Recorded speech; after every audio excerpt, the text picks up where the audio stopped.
Twongeye kubasuhuza mwese abadahwema kudukurikira kuri gatanu kuri gatanu. Dukunda ko mukurikira ibiganiro byacu hano kuri channel yacu Network Empire. Uyu munsi twabazaniye icyegeranyo cy'ibyamamare abantu babayeho bakomeye cyane, amagambo bagiye bavuga ku munota wabo wa nyuma. Iki ni icyegeranyo ku magambo yavuzwe na bamwe mu bantu b'ibyamamare babayeho mu buzima butandukanye.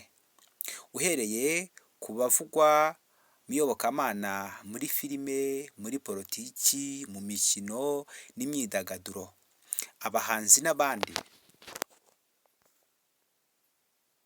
Ni amagambo bavuze mu minota ya nyuma y'ubuzima bwabo. Uyu munsi rero tugiye kurebera hamwe ayo magambo yose yagiye avugwa n'ibyo bikomangoma cyangwa se abo bantu bakomeye bagiye babaho mu bice cyangwa se mu myaka itandukanye. Iki ni ikiganiro Menya Nibi, ni ikiganiro mwateguriwe nanjye Ildefonse Habimana. Ndabasuhuje, ndakurarikira gukanda subscribe kuri iyi channel kugira ngo ubutaha ujye ubona ibiganiro byacu gatanu kuri gatanu. Reka duhere ku muntu wa mbere. Umuntu wa mbere turavuga umuntu uvugwa muri Bibiliya cyane, Bibiliya yera, uwo n'uwo bita Yezu cyangwa se Yesu. Ni umwe mu bantu bavugwa cyane muri Bibiliya, wakoze ibintu bitigeze bikorwa n'undi uwo ari we wese. Kubemera Bibiliya yera, Yesu Kristo cyangwa Yezu Kristo ni umunyayisiraheli wabayeho mu myaka hafi 2024 ishize. Ibyanditswe byera bikaba byemeza ko yabyawe na Mariya mu buryo bwa Roho Mutagatifu. Ni umugabo wari ufite se bitaga Yozefu, dore ko bavugwa yuko abo bombi ko ari Mariya na Yozefu, nubwo bigaragara ko ari bo babyaye uyu muntu twita Yesu uyu munsi cyangwa se wiswe Yesu, batigeze baryamana mbere yuko bamubyara, ahubwo iyi nda bayihawe cyangwa se Mariya yayihawe na Roho Mutagatifu. Ibyanditswe byera bivuga ko ari umwana w'Imana wigize umuntu, akaza mu isi agacungura abantu kugira ngo abamwemera bazabe mu bugingo buhoraho.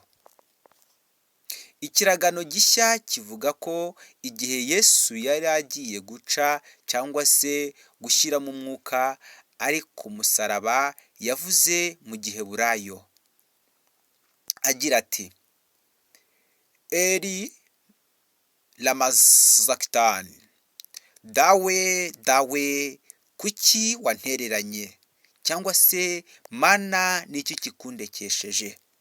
Nyuma y'uko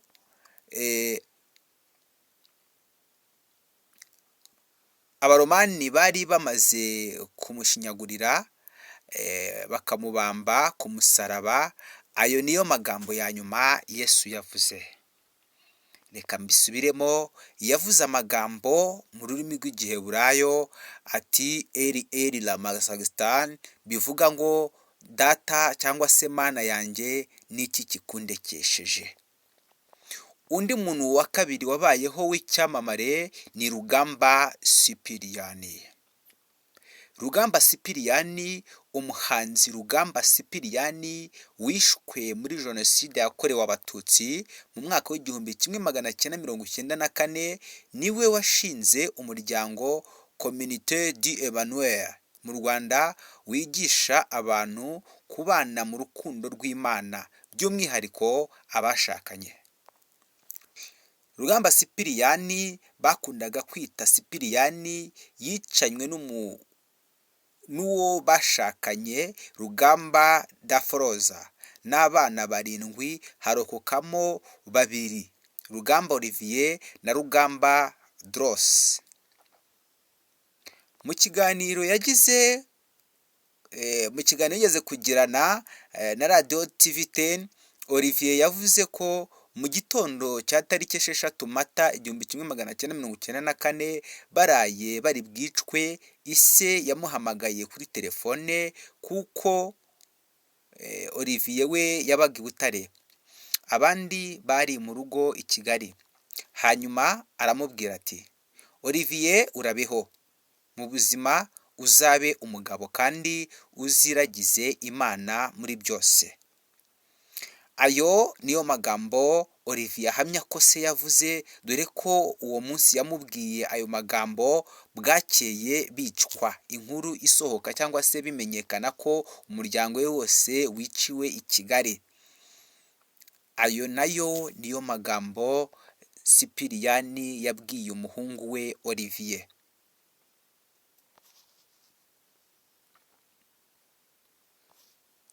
Uza ku mwanya wa gatatu yitwa Buda. Buda ubusanzwe amazina ye nyayo ni Siddhartha Gautama, umwarimu wabaga mu majyepfo ya Aziya, waranzwe no kuzenguruka amahanga yigisha ijambo ry'Imana n'urukundo ahagana mu kinyejana cya 5 mbere y'ivuka rya Yesu.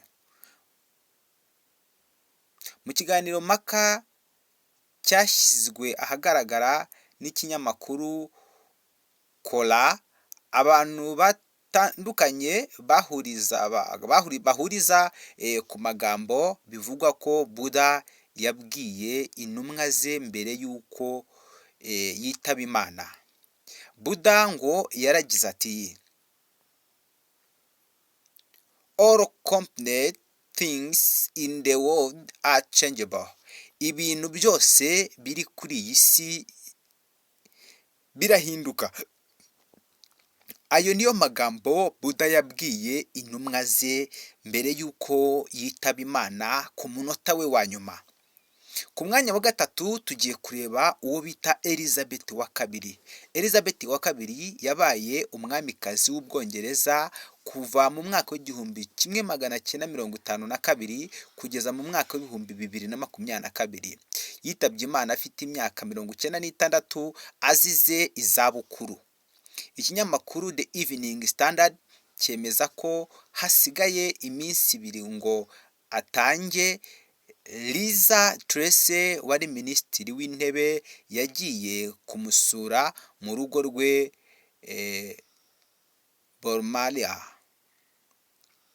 Balmoral Coastal ku wa 6 Nzeri 2022, maze agiye kumusezeraho Elizabeth wa kabiri aramwongorera ati I will see you next week.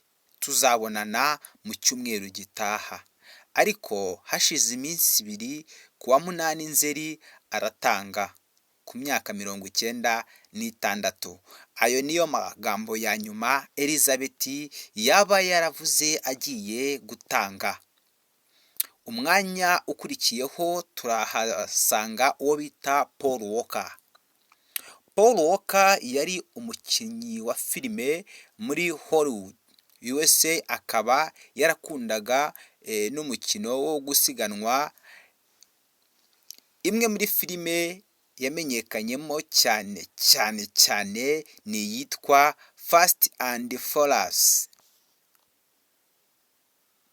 Mu Gushyingo 2013, ubwo yari mu gikorwa cyo gukusanya inkunga yo gufata mu mugongo abasizwe iheruheru n'inkubi y'umuyaga izwi nka Yolanda mu mujyi wa Santa Clarita muri Los Angeles, Paul Walker yasabye inshuti ye Roger Waters ngo bajyane kugerageza imodoka ye nshya yo mu bwoko bwa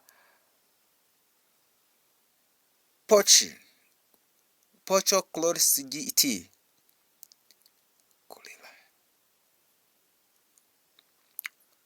Porsche Corolla GT izwi kwihuta cyane. Iyo modoka niyo yaraguze, dore ko yaraguze imodoka nshyashya yari igezweho. Iyo modoka yari ifite umuvuduko udasanzwe. Ikinyamakuru The Star ni kimwe mu byatangariye na Paul Walker na Roy Rogers mbere y'uko imodoka ihaguruka.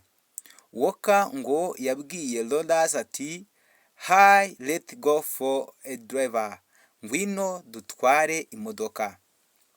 Ubundi bayihata umuriro ku muvuduko wa kilometero 100 mu isaha, ariko bombi ntibagarutse kuko bagonze itara ryo ku muhanda, imodoka irangirika cyane cyane ku buryo kumenya imibiri yabo byari bigoye.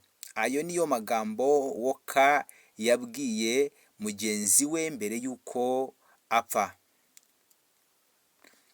Undi dukurikizaho cyangwa se ikindi cyamamare, andi magambo yavuzwe n'icyamamare, uyu ari nawe wa nyuma, bamwita Charlie Chaplin.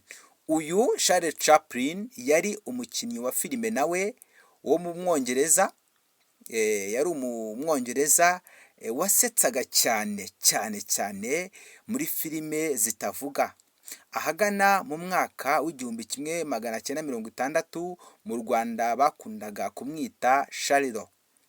Bamwe ndetse bari bazi ko ari Umufaransa kubera ko filime ze zerekanwaga mu nzu ndangamurage y'u Rwanda n'Ubufaransa, Centre Culturel Français du Rwanda.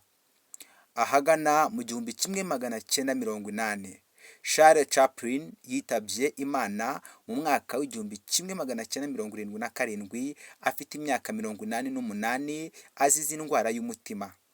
Ubwo yari atarashira mu mwuka rero, amakuru avuga ko umupadiri wari waje kumuha umugisha cyangwa se kumuhesha umugisha wa nyuma, akimara kumubwira ngo Nyagasani ababarire roho yawe, Charles yahise amusubiza ati "Why not?